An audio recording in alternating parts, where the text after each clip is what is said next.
Salut, bienvenue dans ce deuxième épisode PVT au Canada. Après un mois à Montréal, me voilà partie pour un nouveau voyage solo en sac à dos. Et il faut dire que j'ai beaucoup de choses que j'ai envie de voir ici au Canada. Un pays si grand qu'il s'étire de l'océan Atlantique à l'océan Pacifique en traversant 6 fuseaux horaires. Et on commence avec Toronto avant de partir vers l'ouest canadien et Vancouver. Là, je viens d'arriver à Toronto. J'ai fait 6h30 de bus pour venir jusqu'à ici et je me retrouve dans cette gigantesque allée qui fait assez new-yorkais. Si jamais tu veux t'y rendre depuis Montréal, il y a aussi un train, mais il me semble qu'il est plus cher et plus long. Donc voilà, moi j'ai pris une des compagnies les moins chères, petite tram qui passe. Demain, je vais aller voir les chutes du Niagara aussi. C'est beaucoup pour ça que je me suis déplacée. Et quand même, c'est pratique d'avoir un PVT, un QG quelque part au Canada, parce qu'à partir de là, tu peux explorer toutes les villes alentours le temps d'un week-end. Il y a l'air d'avoir plein de comédies musicales partout, je vois. Bon, là, je viens de rentrer à la place Brookfield pour la climatisation, parce que dehors, il fait super chaud. Et je tombe sur ce magnifique lustre. Et là, comme ça, on dirait du cristal, mais en fait, quand tu zoomes un petit peu, pas sur ma grosse tête, mais là, c'est fait avec des bouteilles. Donc de loin, t'as l'impression que c'est un matériau très noble. Et en fait, voilà, un peu de créativité, messieurs.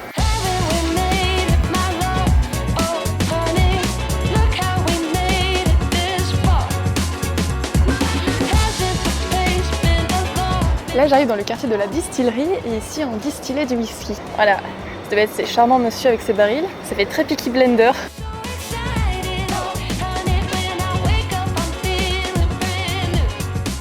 Et quoi de mieux pour commencer ce séjour que de monter dans la plus haute tour de Toronto. Et pendant un moment, elle était d'ailleurs la plus haute tour du monde, mais elle s'est fait dépasser par celle de Dubaï.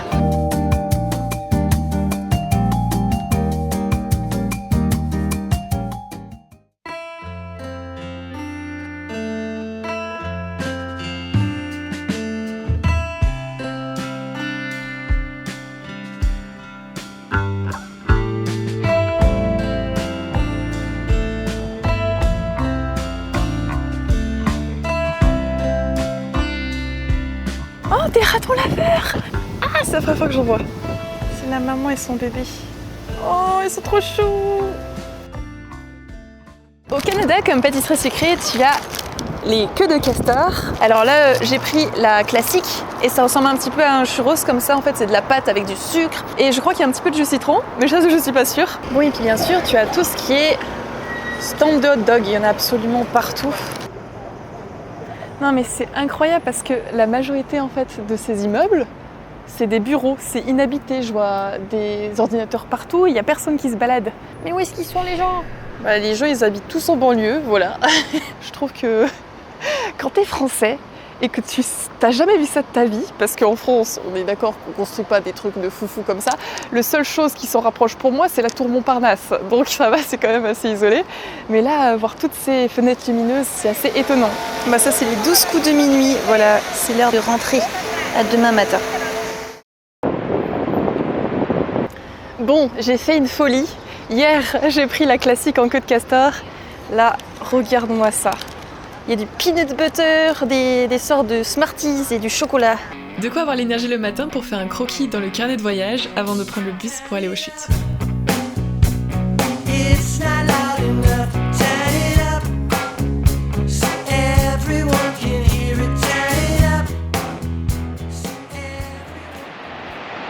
Là, je viens d'arriver aux chutes du Niagara. Il y a celle derrière moi, la plus connue, avec le petit bateau qui s'apprête à affronter le déluge. Et un peu plus loin, de l'autre côté, il y a aussi les chutes américaines. Et ça, on les connaît moins et t'as la frontière entre les deux. C'est assez impressionnant parce que quand tu es proche des chutes, tu sens vraiment très fort les embruns. T'as l'impression qu'il pleut en fait. Bon, et pour se prendre une douche, il n'y a pas que le bateau, il y a aussi un tunnel qui existe derrière les chutes. Et comme c'est assez intriguant, j'ai plutôt choisi cette option pour m'en approcher.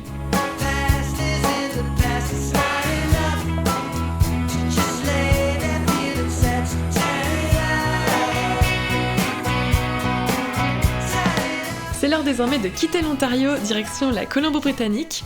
Alors de mon côté, j'ai pris un billet d'avion pour m'y rendre pour cette fois, mais sache qu'il existe un train qui relie Toronto à Vancouver sur 4466 km. C'est vraiment top si tu as les moyens de t'acheter le billet et surtout beaucoup de temps puisque c'est 100 heures. Et avec les stops, si tu veux en faire, ça peut prendre jusqu'à un mois. Donc je le prendrai à un autre moment de mon PVT. En attendant, je vole vers Vancouver, ce qui me permet de te montrer cette vue aérienne magnifique.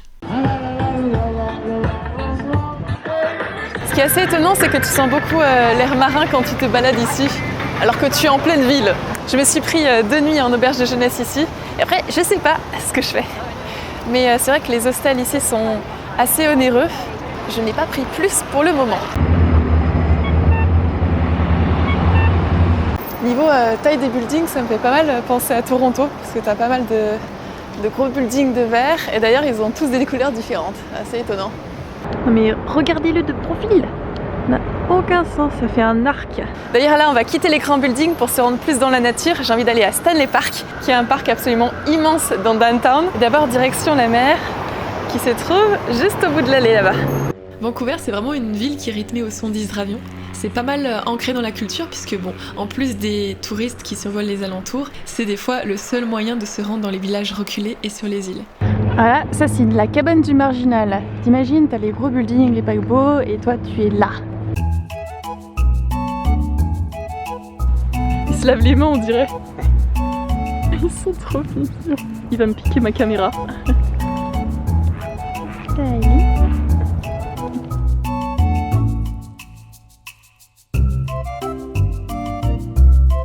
Bon, en plus du dessin souvenir qui est un souvenir personnel, j'ai pris ce petit porte-clés en bois. Je trouve que le bois c'est très très beau, que ce soit les objets ou les bijoux.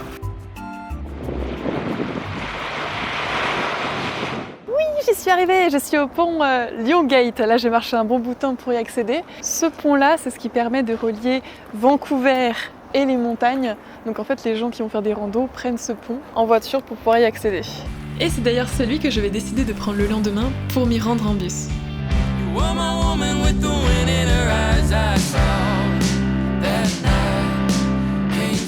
Il y a un petit phoque qui se balade.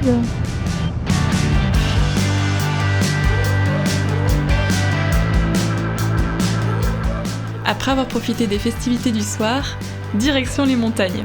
Si tu veux aller à Squamish ou Whistler depuis Vancouver, il y a les bus Epic Ride.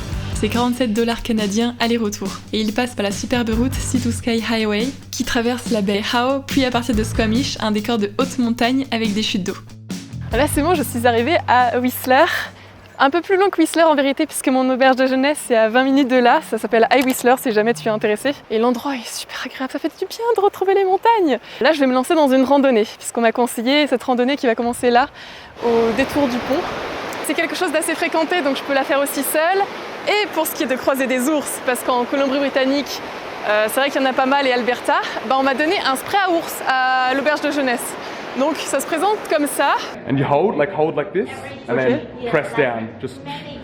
Et sinon j'ai cette chose qui est une clochette à ours. Ça permet de faire du bruit quand tu randonnes, comme ça évite que l'ours soit surpris et que par peur, il se jette sur toi. Je profite de ce petit moment de marche en solitaire pour te proposer de me rejoindre sur Instagram où je partage mon carnet de croquis ainsi que mes anecdotes de voyage. Comme je ne sors pas du contenu tout le temps et que niveau algorithme, c'est pas vraiment ce qui marche sur YouTube, tu peux aussi t'abonner et activer la cloche de notification pour ne rater aucune des vidéos de la chaîne. Bon, par contre, le bruit de la clochette, ça s'entend bien. J'ai l'impression que je suis un bétail. C'est le premier écureuil que je vois en dehors de Montréal. Oh, les bruits qu'il fait. Salut. À mi-chemin, je rencontre un autre randonneur qui va dans la même direction que moi. We are from Italy. Okay. I'm from France. Yeah, I can listen As the accent. What's your name? Paolo. Nice to meet you too. Mélanie. Mélanie. Mélanie, oui. Alors il y a Paolo qui a fait ça en vélo, parce qu'il se déplace des rocheuses. Il a remonté toutes les rocheuses là, pour venir ensuite jusqu'à Vancouver. 78 days probably. 78 days. Very far away. Yeah. Long trip, long journey. Long trip, and just the beginning. Just the beginning. Because now Vancouver Island, Washington, New Alaska? Zealand. No. No, Alaska, No, no, it's difficult to go there. Le lendemain, Paolo et moi décidons d'aller faire une randonnée ensemble. Donc c'est une marche qui dure 8 à 10 heures. Donc voilà, une bonne marche à la journée. C'est l'occasion au fur et à mesure des heures de marche de pouvoir faire plus ample connaissance. Il me confie que du jour au lendemain, il a tout quitté, sa vie bien rangée, sa copine et son job qui ne l'épanouissait pas, pour faire le chemin de Saint-Jacques-de-Compostelle, puis se lancer dans ce projet un peu fou au Canada. Il n'avait jamais fait de vélo en itinérance de sa vie. On a beaucoup parlé que les moments où on se réinvente le plus, c'est souvent les périodes où on est perdu et où on peut avoir des sentiments négatifs, puisque ça nous pousse à l'action. C'est des signaux qu'il faut faire quelque chose, des moteurs, et si on accepte de les voir même si c'est désagréable et de rebondir dessus, on s'ouvre des portes souvent intéressantes.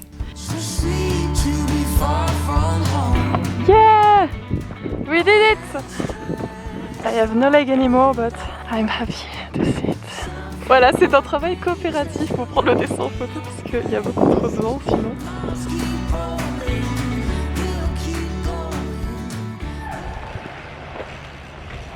On va essayer de pas se prendre les vélos en marchant sur le sentier. By cruising.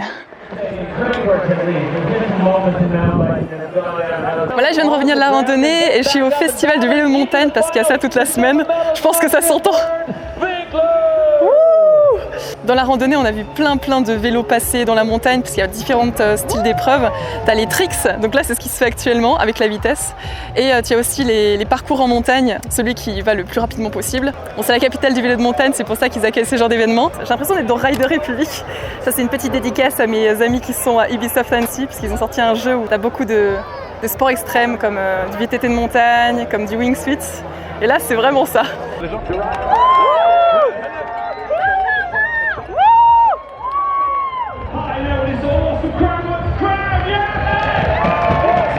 What happened for our king of crankworks, Tohoto Enrique Pene, bringing the crown.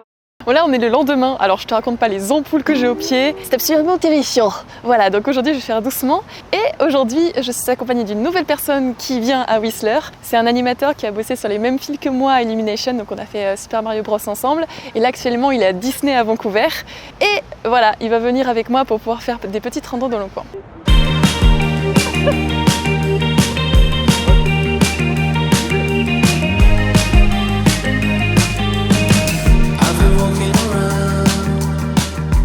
Bon, la chose est qu'il y a des crapauds qui migrent, donc en fait on a plein de portions de sentiers qui sont fermées. Donc là on va marcher encore 1 heure pour pouvoir accéder au lac et pouvoir se baigner.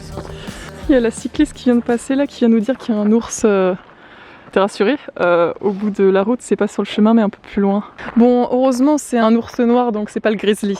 Je sais qu'il y a des gens qui veulent voir des ours mais moi je préfère pas en voir. It was right here. Right here? But on the road, just here? It was there, It just was right there. the sign, yes. Nous y voilà! Tu vas l'ours dans l'eau, tu te baignes. C'est la question à $1000. Est-ce qu'ils nagent bien les ours? Oui. Oui.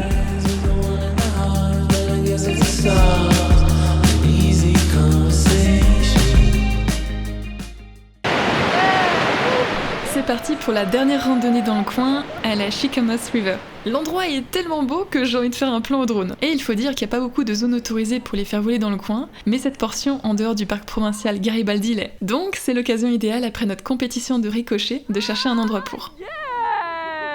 Wow. Wow!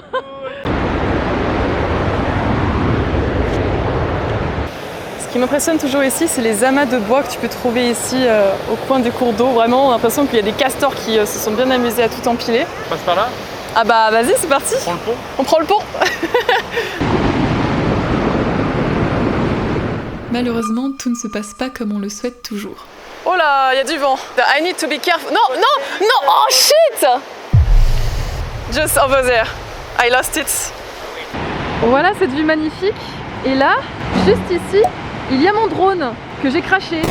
Donc voilà, la suite des vidéos se fera sans drone jusqu'à ce que je trouve une solution. Là, ça fait partie du jeu. Non, bah, je vais le prendre comme ça là. Tic. Hop. Je vais le ramener sur la berge. Voilà.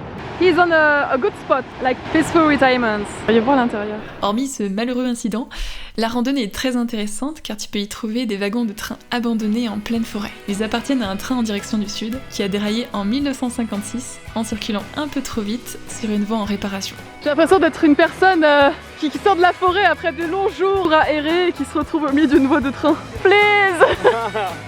I want to come back!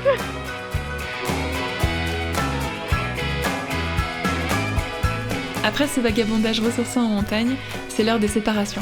Paolo poursuit son itinéraire en vélo, tandis que François et moi prenons le bus pour retourner sur Vancouver. Et lui et ses colocs qui y vivent proposent de m'héberger dans leur condo. Bon finalement voilà, je suis de retour à Vancouver. Alors il y a une grosse ellipse parce que je viens de faire tout un road trip autour de l'île de Vancouver. J'ai fait du volontariat aussi sur l'île des îles, ça c'est une expérience qui m'a beaucoup marquée. Je suis allée aux États-Unis, ce qui n'était pas du tout prévu à cause des feux de forêt. Mais tout ça, ça va être des vidéos à part. Là je viens de passer 3 semaines en tente et je me retrouve dans un appartement ultra luxueux parce que tous les gros buildings que tu vois derrière moi sont quand même assez design. Il n'y a rien qu'à voir l'accueil du building dans lequel je loge. Tu hallucines, ça fait super spacieux, il y a un jacuzzi et puis tu as aussi une salle de sport. Oh yeah! Et j'ai la chance de pouvoir te montrer ainsi un aperçu de la vie des Vancouveristes. Pas avoir le vertige.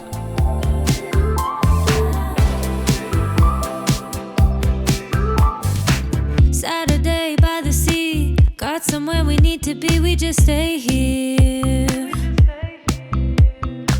Like the feel of something new, showing up out of the blue, never been so clear. Et a commencé cette deuxième vie à Vancouver, entourée de personnes voilà, qui baignent dans le cinéma d'animation, puisqu'il y avait pas mal de rendez-vous à la plage où les gens se retrouvent après le boulot, donc j'y suis allée. Je suis aussi allée à une masterclass que je me suis payée d'un génie de Pixar, qui a une méthode d'animé un peu différente, donc c'était très intéressant, il y avait presque que des gens de Disney dans la salle. Et donc ouais, c'est assez marrant parce que là même en voyage, je me retrouve nouveau plongée dans le milieu du cinéma d'animation. Et pour finir cette vidéo en beauté, je t'emmène sur un des sommets les plus proches de Vancouver afin de te montrer une magnifique vue panoramique. Et il faut dire que ça grimpe. Ça c'est les gens avant d'arriver au sommet. Contents, mais un peu morts. Ouais, je me trompe. 43 sur 50. On y est dans 300 mètres. Voilà, je viens d'arriver au sommet. Grass Mountain, I made it. Ouais, je suis contente d'arriver parce que c'est vrai que c'était quand même une montée assez raide au final, parce que le chemin le plus rapide il était fermé. Le dessin de 2 secondes parce que je suis trop fatiguée pour pouvoir faire plus franchement. C'est un peu du gribouillage mais on voit quand même un peu la forme donc ça me fait mon souvenir. Voilà, j'espère que tu as apprécié cette vidéo et que tu as passé un bon moment. Merci beaucoup de l'avoir regardé en entier. Si tu n'as pas vu le premier épisode, sache que le lien de la playlist PVT au Canada est en description. Quant à moi, je te dis à la prochaine pour l'épisode 3 et je te laisse avec ces images de Vancouver de nuit.